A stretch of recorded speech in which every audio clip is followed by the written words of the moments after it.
उनके साथ किसी प्रकार का कोई रियायत बरतने की आवश्यकता भी नहीं है। कोई नंगी तलवार लेकर के जाएगा, इसकी अनुमति मत दीजिए। छुरा लेकर के जाएगा, इसकी अनुमति मत दीजिए। एयरगन लेके जाएगा, इसकी अनुमति मत दीजिए। अगला लगभग 1.5 महीने का समय हमारे लिए बहुत महत्वपूर्ण होगा।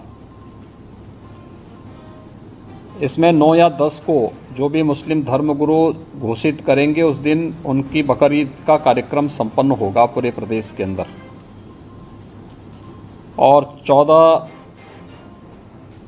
जुलाई से लेकर के लगभग श्रावण पूर्णिमा तक, यह पड़ेगा 12 अगस्त को रक्षाबंधन का पर्व भी पड़ेगा।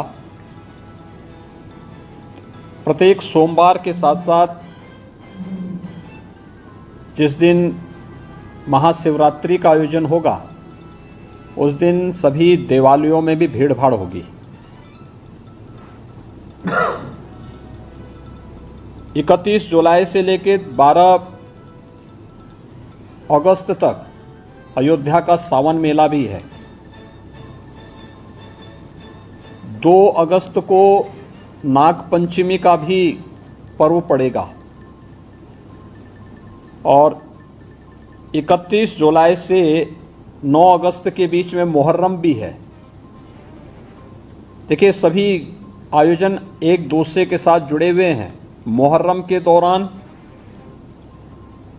तृतीय सोमवार 1 अगस्त को पड़ेगा, चतुर्थ सोमवार 8 अगस्त को पड़ेगा। रक्षाबंधन का आयोजन भी इस दौरान है और श्रावण पूर्णिमा 12 अगस्त को पड़ेगी। ये नागपंचमी, रक्षाबंधन और जो 2 सोमवार भी इस दौरान पड़ेंगे। इस दिशा से इसकी कार्य योजना बनाने के लिए जो हम लोगों ने धर्मगुरुओं के साथ संवाद बनाने की कार्रवाई को विभिन्न अवसरों पर अपनाया है, उसको हम पहले से ही तैयारी कर लें और बहुत सारे जनपदों ने इस पर अपना कार्य प्रारंभ भी किया है। और मुझे लगता है कि हमें इसको एक निरंतरता देनी चाहिए। संवाद बनाने में कोई भी किसी भी प्रकार की कोई समस्या नहीं होनी चाहिए। ये निचले स्तर पर कहीं पर थाना स्तर पर पीस कमेटी की मीटिंगों के माध्यम से और थानाध्यक्षों के और अन्य जो हमारे इंस्पेक्टर, सब इंस्पेक्टर हैं, इनके माध्यम से भी कुछ धर्मगुरुओं के साथ, पुजारियों के साथ या अन्य जो मौलवी हैं, उन सब के साथ हम लोगों को संवाद बनाने में कोई भी संकोच नहीं होना चाहिए। समाज के जो मानिंद हैं, अलग अलग तबके के, उन लोगों के साथ भी संवाद बनाने में हमें किसी भी प्रकार का कोई संकोच नहीं होना चाहिए। दूसरा, उससे ऊपर भी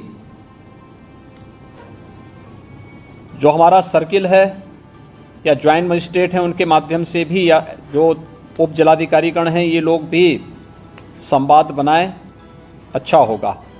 अलग अलग धर्मगुरुओं के साथ, समाज के मानिंदों के साथ में, जिनकी समाज में अपनी एक पकड़ होती है, जनप्रतिनिधियों के साथ संवाद बनाना, उनकी गतिविधियों पर भी निगाह रखना, नज़र रखना। ऐसे ही जो एडिशनल एसपी और एडीएम स्तर के अधिकारी हैं, वे लोग भी अपने इस कार्यक्रम को करें और जनपद स्तर पर जिलाधिकारी और पुलिस अधीक्षकों को भी संवाद के इस कार्यक्रम को आगे बढ़ाना होगा।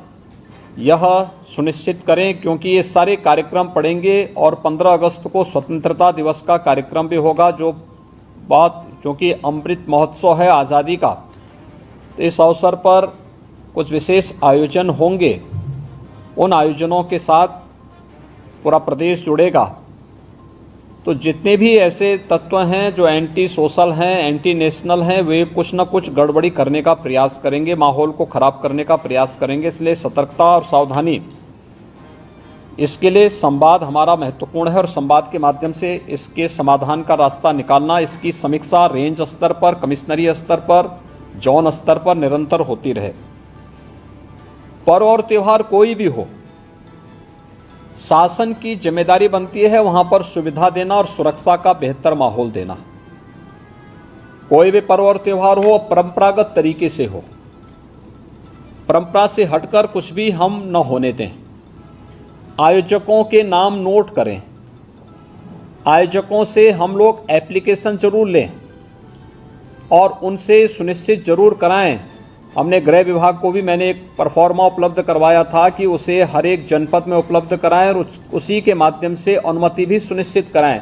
शर्तें जोड़िए उसमें कि वह कहीं भी शांति को भंग करने वाली व्यवस्था, कोई भी ऐसा बयान नहीं देंगे, कोई भी ऐसा कार्य नहीं करेंगे जिससे शांति व्यवस्था भंग होती हो, या किसी जाति, मत, मजहब, वर्ग, संप्रदाय या किसी भी अन्य उसकी भावनाएं आहत होती हैं, कोई भी इस प्रकार की बयानबाजी न हो। इस पर ध्यान देने के लिए हमें जहां व्यवस्था बनानी पड़ेगी वहीं साथ ही साथ हम इस बात को सुनिश्चित करेंगे बकरीद के लिए मुस्लिम धर्म गुरुओं के साथ और इस आयोजन के साथ जुड़े हुए जितने भी लोग होंगे उन सभी के साथ हमें संवाद बनाना होगा। कावड़ यात्रा के लिए भी हमें कावड़ संघों के साथ, कावड़ संघ हैं बने हुए हर एक जगह, उनसे भी संवाद बनाना पड़ेगा।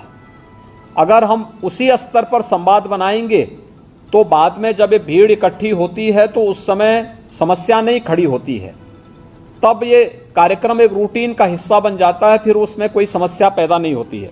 इसलिए उन सभी चीज़ों को हमें पहले से ही एक संवाद बनाकर करना होगा। मुहर्रम के अवसर पर भी मुहर्रम से जुड़े हुए जो अलग अलग ताज़िया लेकर के जाते हैं उनके साथ पहले से संवाद होना चाहिए। कहीं भी कावड़ यात्रियों का और मुहर्रम के जुलूस आपस में टकराने की नौबत ना आने पाए, इसके लिए पहले से रूट तैयार कर लेना, पहले से सुनिश्चित करना कि किसी की भावनाएं आहत भी न हो और दोनों कार्यक्रम संपन्न हो जाएं, परंपरा का उल्लंघन भी कहीं न हो, इस बात को सुनिश्चित करेंगे और इस पर हम लोग पहले से ही ध्यान देंगे जिससे कहीं भी कोई बात न हो। दूसरा, नगर विकास के द्वारा और पंचायती राज विभाग के द्वारा स्वच्छता को, सैनिटाइजेशन को जहां प्राथमिकता के आधार पर आगे बढ़ाना होगा, वैसे भी संचारी रोग नियंत्रण का एक कार्यक्रम 1 जुलाई से चल रहा है। स्वच्छता, सैनिटाइजेशन उसका प्रमुख पार्ट है। इसको हम विशेष रूप से एक अभियान के रूप में लें। बकरीद के दिन कुर्बानी जहां होगी वह सार्वजनिक स्थल नहीं होगा, जो निर्धारित स्थल और पहले से चली आ रही वहीं पर होगा। हम सुनिश्चित करें कि यह स्थान कोई सड़क, कोई चौराहा या कोई ऐसा सार्वजनिक पार्क या कोई ऐसा स्थल न हो जहां को लेकर के अनावश्यक विवाद हो। और कुर्बानी के बाद जो भी वहां पर सॉलिड वेस्ट पड़ा हो उन सबको निस्तारण करने की भी व्यवस्था की जानी चाहिए, चाहे वह आयोजक करें, चाहे वह नगर निकाय या पंचायती राज विभाग से जुड़े हुए लोग करें। इस व्यवस्था को पहले से सुनिश्चित होना चाहिए कि कुर्बानी के तत्काल बाद उसकी सफाई की व्यवस्था भी हो जाए जिससे गंदगी न होने पाए। और वह जो सॉलिड वेस्ट आप डालेंगे वह एक ऐसी जगह रखना चाहिए जहां बस्ती से दूर हो, नहीं तो बहुत तेज बदबू करेगा। उसके बाद तमाम प्रकार की बीमारियां और अन्य संक्रामक बीमारियां वहां पर होने के खतरे होते हैं। इन चीज़ों को सुनिश्चित करेंगे।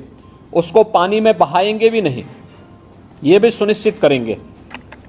जल जमाव न हो कहीं भी नगरीय क्षेत्र में, चाहे वह बकरीद से जुड़े हुए आयोजन हो, कावड़ यात्रा से जुड़े हुए हों, नाग पंचमी के कार्यक्रम हो, या फिर श्रावण पूर्णिमा के या सावन जो मेला लगता है अयोध्या में, कहीं भी जल जमाव न हो, इस बात को भी हमें ध्यान में रखना होगा।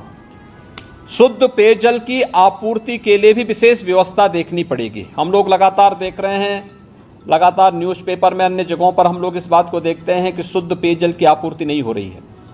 हो सकता है बरसात के कारण कहीं कोई समस्या आ रही हो, वहां पर हम लोगों में एक अवेयरनेस तो पैदा कर ही सकते हैं कि अगर पानी इस प्रकार का है तो वह पानी को गर्म करके छानने के बाद तब उसका सेवन करें। हम उनको उनके भरोसे न छोड़ें। बच्चे बीमार हो सकते हैं, कोई अन्य समस्या खड़ी हो सकती है, उस पर हम ध्यान दें। स्ट्रीट लाइट की व्यवस्था बरसात के समय में वैसे भी इसके बारे में हमें अलर्ट रहना पड़ेगा।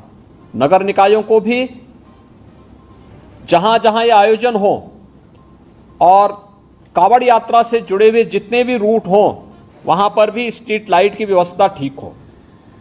सुरक्षा के प्रति अत्यंत सतर्क रहना पड़ेगा, पेट्रोलिंग बढ़ाना पड़ेगा। सोशल मीडिया पे नजर रखनी पड़ेगी और कोई भी व्यक्ति भड़काऊ बयान देता है या कोई भी ऐसी बयानबाजी करता है जो सुरक्षा के लिए या किसी समुदाय की भावनाओं को आहत करके उसे भड़काने की कार्रवाई कर रहा है, तो हमें कार्रवाई करने से हिचकना नहीं चाहिए और बहुत सख्त कार्रवाई उन स्थितियों में हमें करनी चाहिए। दूसरा, विद्युत विभाग से जुड़ा हुआ है जिसमें विद्युत की आपूर्ति अनवरत बने। जर्जर पोल और तार को पहले से हम रिप्लेस कर लें, उसका मरम्मत आदि का काम कर लें, जो भी हमें करना हो उसको हम कर लें। सड़कों की मरम्मत सुनिश्चित कर लें, ये ग्रामीण हो, शहरी क्षेत्र की सड़कें हो, जिन सभी संबंधित विभागों से हो, जिलाधिकारी और मंडलायुक्तगण इन सब की समीक्षा जनपद स्तर पर सुनिश्चित कर लें कि कहीं भी और जवाबदेही के साथ करवाएं, जल जमाव न हो, गंदगी न हो, सड़कों में गड्ढे न हो, इन बातों को हम सुनिश्चित करें। मीट मछली कावड़ यात्रा की रूट पर न हो, अच्छा होगा। अनावश्यक उसके कारण उत्तेजना पैदा हो सकती है या उस रूट पर कोई ऐसा कार्य न होने पाए, क्योंकि कभी कभी लोग शरारतन कर देते हैं कि उस रूट पर ही किसी प्रतिबंधित पशु को मार करके फेंक देते हैं जिससे वे लोग उत्तेजित हो सकें, क्योंकि जो शरारती तत्व हैं वो हर प्रकार का संभव प्रयास करेंगे। हमें उसके प्रति सतर्कता बरतनी चाहिए। ऐसे ही वह जो कार्यक्रम जो भी हो परंपरागत तरीके से हो, कुर्बानी प्रतिबंधित स्थलों पर न हो, या कावड़ यात्रा भी परंपरागत रूट से ही जाए, परंपरागत रूट से हटकर जाने की परमिशन हम कतई न दें और पहले से हम उन सबके साथ संवाद बना लें कि जबरदस्ती जो रूट नहीं है उस रूट पर जाने का कोई भी प्रयास न करें। इन बातों को हम सुनिश्चित करेंगे हर जनपद में, और जहां पर इन सभी कार्यक्रमों के लिए हो विशेष कंट्रोल रूम की स्थापना करके निश्चित उसकी वहां पर नियमित समीक्षा भी की जानी चाहिए। पीस कमेटी की बैठक के बारे में मैंने पहले कहा, यातायात प्रबंधन के बारे में भी जहां आवश्यक हो वहां पर हमें लोकल स्तर पर उसकी व्यवस्था सुनिश्चित करनी चाहिए। अंतर जनपदीय समन्वय के साथ ही अंतर्राज्यीय समन्वय को भी हम प्राथमिकता दें।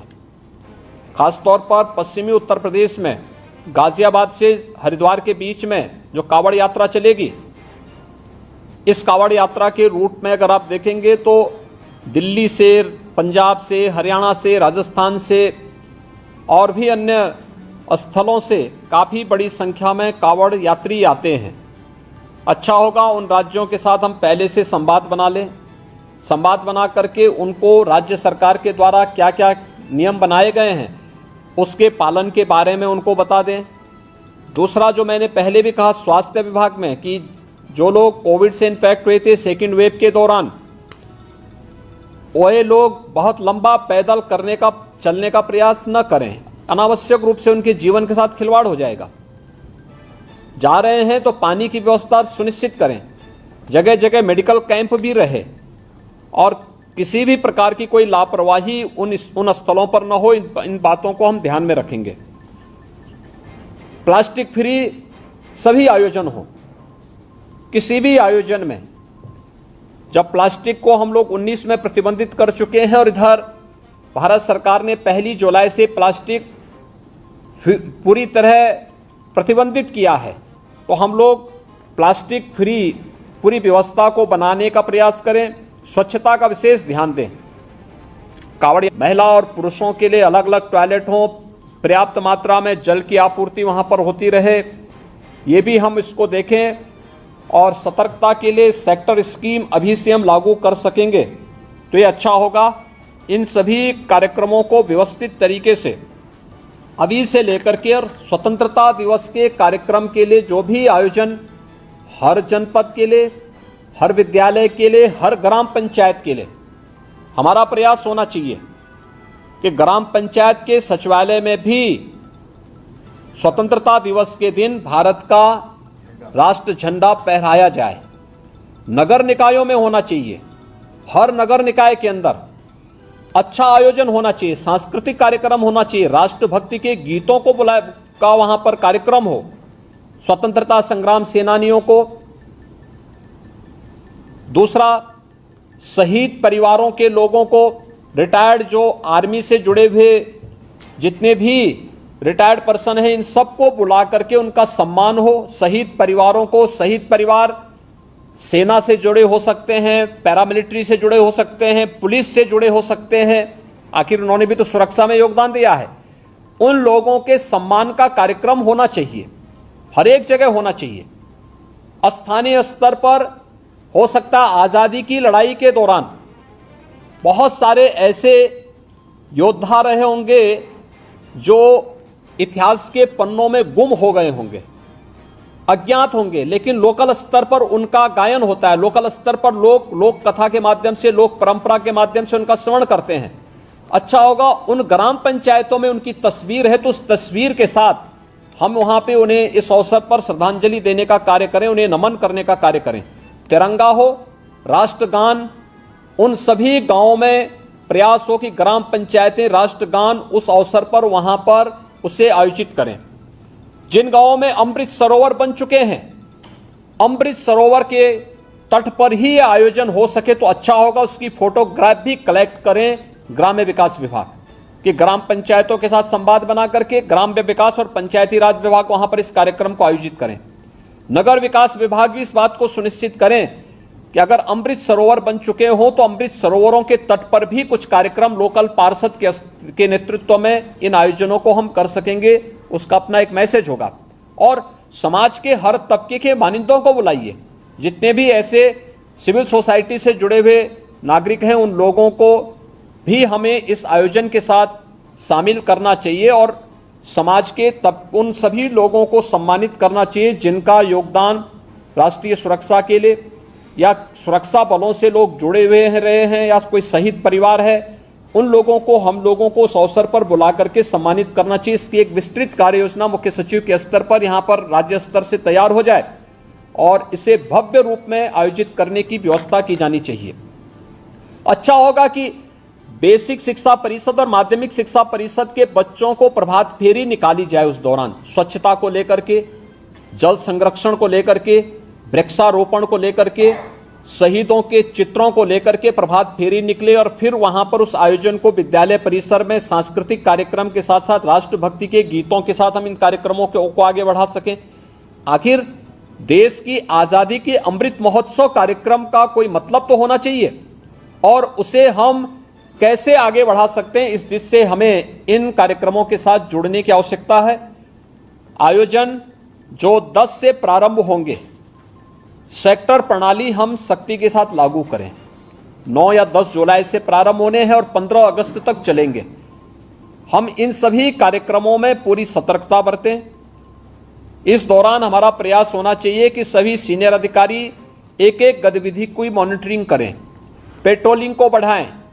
शरारती तत्व अपनी हरकतों से बाज नहीं आएंगे जब तक आप कठोरतापूर्वक उनके खिलाफ कार्रवाई नहीं करेंगे और हमें कार्रवाई करने में किसी भी शरारती तत्व के खिलाफ एंटी सोशल और एंटी नेशनल एलिमेंट कोई भी हो, उसके खिलाफ कार्रवाई करने में कोई हिचक नहीं होनी चाहिए।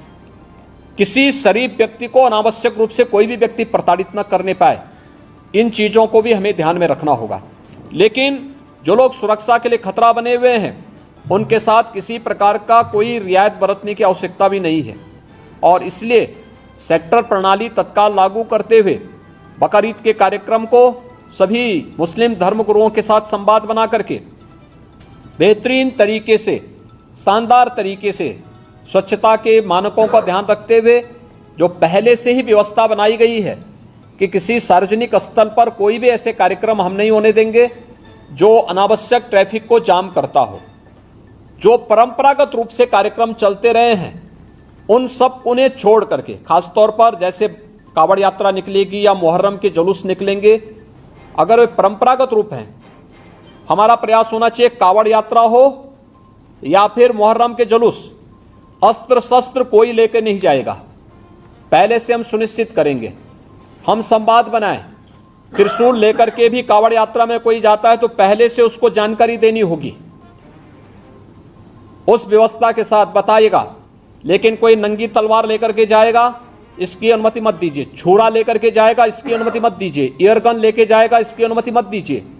अनावश्यक रूप से भावनाएं आहत न होने वाली कोई भी ऐसी हरकत प्रशासन के स्तर पर भी न हो, और कावड़ संघ हो या मुहर्रम के जुलूस हो, अस्त्र शस्त्र का प्रदर्शन न हो, यह भी हम सुनिश्चित करेंगे, जिससे स्थानीय स्तर पर किसी भी प्रकार की कोई कानून व्यवस्था के साथ खिलवाड़ करने की स्थिति न आने पाए। हर एक जुलूस जो भी निकले उसकी निगरानी होनी चाहिए, ड्रोन के माध्यम से, सीसीटीवी कैमरे के माध्यम से, वीडियोग्राफी के माध्यम से। हमें करने में कोई संकोच नहीं करना चाहिए। कावड़ यात्रा की जो निगरानी हेलीकॉप्टर के माध्यम से होती है, वह पूर्व की भांति उसी प्रकार से इस वर्ष भी होगी। हमें उसकी समीक्षा भी करनी चाहिए, और जब भी उसकी आवश्यकता पड़ती है तो उसके अनुसार हम शासन से उसकी परमिशन लेकर के, शासन से उसकी व्यवस्था लेकर के वह भी सुनिश्चित करेंगे। डीजे एक निश्चित वॉल्यूम में ही बजना चाहिए, और संवाद बना करके हम इस बात को सुनिश्चित करेंगे। हम प्रतिबंधित नहीं करेंगे, लेकिन उसको संवाद बना करके एक निश्चित वॉल्यूम में बजाने की परमिशन देंगे, और उसमें केवल अगर कावड़ यात्री हैं तो कावड़ यात्री इस बात को सुनिश्चित करेंगे कि वे उसमें केवल भगवान शिव से जुड़े हुए भजन ही बजाएंगे। कोई ऐसा फिल्मी गाना नहीं बजाएंगे जिसके कारण अनावश्यक रूप से माहौल खराब होता हो और धार्मिक भावनाएं एक सामान्य भक्त की आहत होती हो। ये भी हमें कावड़ यात्रियों से पहले से ही संवाद बना करके उनसे आग्रह करना चाहिए। ऐसे ही मुहर्रम के जुलूस में भी वे लोग डीजे बजाएंगे, हम सुनिश्चित करें उसकी वॉल्यूम को कंट्रोल करें। अनावश्यक रूप से ढोल और ताशा बजा करके शोरगुल उतना न बचाएं जो कान फोड़ू हो जाए, और कान फोड़ू व्यवस्था को हमें रोकना पड़ेगा, हर हाल में रोकना पड़ेगा। अस्त्र शस्त्र का अनावश्यक प्रदर्शन नहीं करेगा कोई, और हर एक जितने भी ऐसे लोग होंगे जो जुलूस का नेतृत्व करेंगे, उनसे लिखित एफिडेविट भी आप लोग ले लेंगे स्थानीय स्तर पर पहले से व्यवस्था बना करके। तो पर्व और त्योहार में कोई खलल डालने का प्रयास नहीं करेगा, उसके नाम पर शांति भंग करने का दुस्साहस भी कोई नहीं करेगा। आज की ये वीडियो कॉन्फ्रेंसिंग इसीलिए महत्वपूर्ण थी, और मैं चाहूंगा कि शासन स्तर पर यहाँ पर सभी संबंधित विभाग इस बात को सुनिश्चित कर लेंगे कि जो व्यवस्था उनके जिम्मे है वे अपने अपने विभागों की भी समीक्षा कर लें, कोऑर्डिनेशन के माध्यम से प्रभावी ढंग से इसको लागू करने की तैयारी भी करेंगे, और कहीं भी कानून व्यवस्था की कोई समस्या न होने पाए, पर्व और त्योहारों को शांतिपूर्ण और सौहार्दपूर्ण तरीके से हम संपन्न कर सकें, यह हर स्तर पर हमारी पूरी तैयारी होनी चाहिए। यही मुझे इस अवसर पर आप सबको कहना था। बहुत बहुत धन्यवाद जी। अगला लगभग 1.5 महीने का समय हमारे लिए बहुत महत्वपूर्ण होगा। इसमें 9 या 10 को जो भी मुस्लिम धर्मगुरु घोषित करेंगे उस दिन उनकी बकरीद का कार्यक्रम संपन्न होगा पूरे प्रदेश के अंदर, और 14 जुलाई से लेकर के लगभग श्रावण पूर्णिमा तक, यह पड़ेगा 12 अगस्त को रक्षाबंधन का पर्व भी पड़ेगा। प्रत्येक सोमवार के साथ साथ जिस दिन महाशिवरात्रि का आयोजन होगा उस दिन सभी देवालयों में भी भीड़ भाड़ होगी।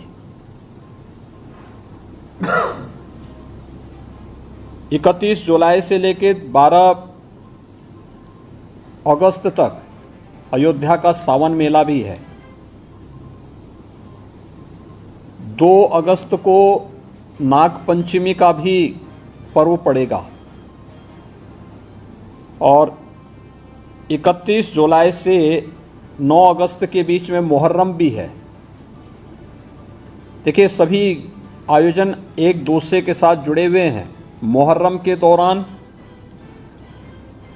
तृतीय सोमवार 1 अगस्त को पड़ेगा, चतुर्थ सोमवार 8 अगस्त को पड़ेगा।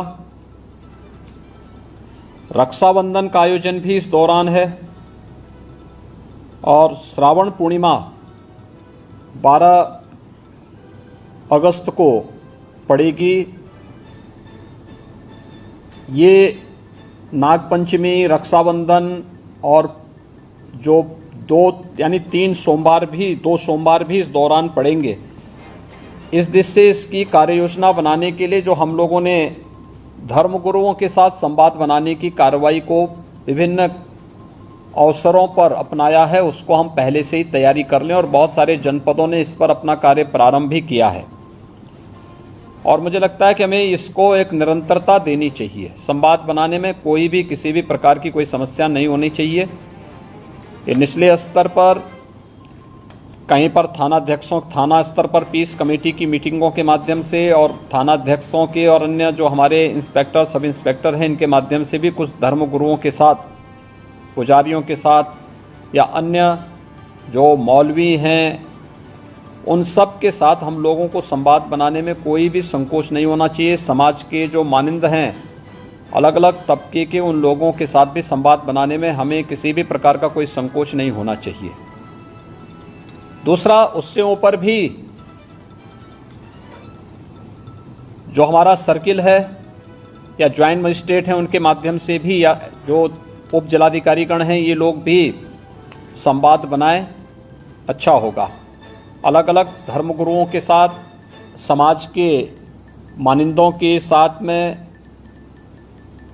जिनकी समाज में अपनी एक पकड़ होती है, जनप्रतिनिधियों के साथ संवाद बनाना, उनकी गतिविधियों पर भी निगाह रखना, नज़र रखना। ऐसे ही जो एडिशनल एसपी और एडीएम स्तर के अधिकारी हैं, वे लोग भी अपने इस कार्यक्रम को करें और जनपद स्तर पर जिलाधिकारी और पुलिस अधीक्षकों को भी संवाद के इस कार्यक्रम को आगे बढ़ाना होगा।